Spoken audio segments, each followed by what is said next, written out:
Good evening student. 10th சயின்ஸில் lesson 18 மரபியல் லெசனில் கேட்கக்கூடிய இம்பார்ட்டன்ட் ஃபைனல் ரிவிஷன் கொஸ்டின்ஸ் பார்த்தோன்னா கிரிக்கோ ஜோகன் மண்டல் அப்படிங்கிறவர் தான் மரபியலோட தந்தை.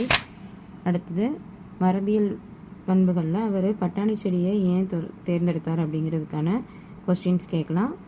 அப்புறம் மரபியலில் இருக்கக்கூடிய 2 மார்க் கொஸ்டினில் ஜீனோடைப் பீனோடைப்போட வேறுபாடு கேட்கலாம்.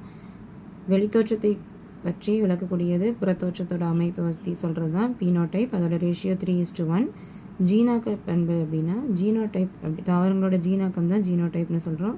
இதோட ஜீனாக்க விகிதம் வந்து ஒரு பண்பு கலப்பில் 1:2:1.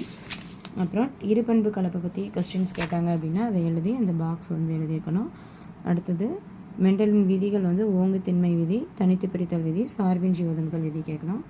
அடுத்து குரோமோசோம்களினுடைய அமைப்பை வரைஞ்சி அதை பற்றின பார்ட்ஸை எக்ஸ்பிளைன் பண்ணோம் அப்படின்னா அது ஒரு 4 மார்க் கொஸ்டின்ஸாக இருக்கலாம், இல்லைன்னா 7 மார்க்கில் கூட கேட்கலாம். அப்புறம் அதோட வகைகள் அப்படின்னு பார்த்தோன்னா டீலோசென்ட்ரிக் வந்து ஒரு முனையில் மட்டும்தான் காணப்படும். அக்ரோசென்ட்ரிக் அப்படிங்கிறது அருகில் ஒன்று குட்டை ஒன்று ஹைட்டாக இருக்கும்.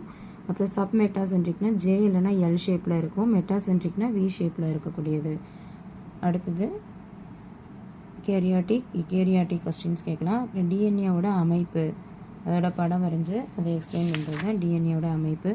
அடுத்து சடுதி மாற்றம் கேட்கலாம். அப்புறம் டிஎன்ஏவோட முக்கியத்துவம் அப்படின்னா மரபியல் தகவல்களை ஒரு தலைமுறையிலேருந்து அடுத்த தலைமுறைக்கு கடத்தக்கூடியது, புரதங்கள் உருவாக்கத்திற்கு தேவையான தகவல்களை பெறுகிறது, ஒரு உயிரினத்தின் வளர்ச்சிசால் மற்றும் வாழ்வியல் செயல்பாடுகளை கட்டுப்படுத்துகிறது. அப்புறம் மனிதனில் இருக்கக்கூடிய 23 ஜோடி குரோமோசோமில் 22 ஜோடி ஆட்டோசோம், ஒரு ஜோடி அல்லோசோம் இருக்கும்.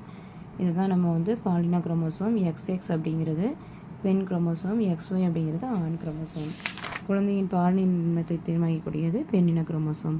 அப்புறம் சடுதி மாற்றம்னா என்ன, அதில் என்னென்ன கொஸ்டின்ஸ்லாம் இருக்குது அப்படிங்கிறத கொடுத்துருக்காங்க. யூப்ளாய்ட்னா என்ன, அன்யூப்ளாய்ட்னா என்ன. யூப்ளாய்ட்னா 2N குரோமோசோம்களோட அதிக இணைகள் இருக்கக்கூடியது யூப்ளாய்டு. அன்யூப்ளாய்டு அப்படின்னு பார்க்கணும்னா 1 அல்லது 2 குரோமோசோம்கள் வந்து இழந்து காணப்படுவது வந்து அன்யூப்ளாய்டு. டவுன் நோய் கூட்டுக்குறி அறிகுறி அப்படின்னு பார்த்தோம்னா 26வது குரோமோசோம்களில் ஒரு கூடுதல் நகல் இருந்துச்சு அப்படின்னா அதுதான் 21வது ட்ரைசோமி அப்படின்னு சொல்கிறோம், அன்யூப்ளாய்டு. அப்புறம் சடுதி மாற்றம்னா என்ன, ஒற்றை ஜீனில் ஏற்படக்கூடிய திடீர் மாற்றத்தினால தான் கதிரறிவால் இரத்த சோகை ஏற்படும். இது சிவப்பு இரத்த கதிரறிவால் வடிவத்தை பெற்றிருக்கும்.